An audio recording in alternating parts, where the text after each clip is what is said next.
Very good. Okay போலாம்.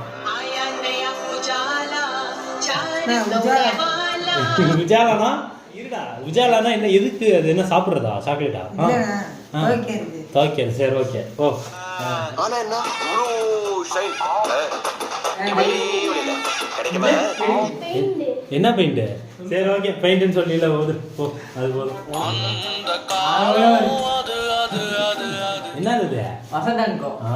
அம்மா எனக்கு ரிசல்ட்மா நெட் வேற கனெக்ட் ஆக மாட்டேங்குது. குளிச்சிட்டு வந்து ரிலாக்ஸ்டா பாரு. ஆமாமே தான் வரும். சந்தூர் சோப்பு. தப்பு தப்பு. ஏதோ ஒரு சோப்பு தான். தப்பு. சந்தூர் சந்திரிகா. தப்பு. இது லைஃப் பாய். தப்பு. மெடிமிக்ஸா? ரிலாக்ஸ்டா தப்பு. பாரு. நல்ல ரிசல்ட். வாங்கடா தெரியல. சோப்பு தான்டா சொல்றாங்க. தோப்பு தான் எல்லாருக்குமே தெரியும். அதுக்காக இது சோப்புன்னு சொல்லிட்டாங்க. கோகுல் சாண்டா. எப்படி கரெக்டா சொன்னா?